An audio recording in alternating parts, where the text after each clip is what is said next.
Microsoft Access 2016 Advanced. When it comes to database management, Microsoft Access is both cost-effective and adaptable.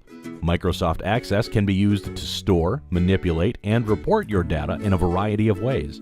In our Microsoft Access 2016 Advanced course, you will gain in-depth understanding of how to use advanced techniques to manage the objects in Access.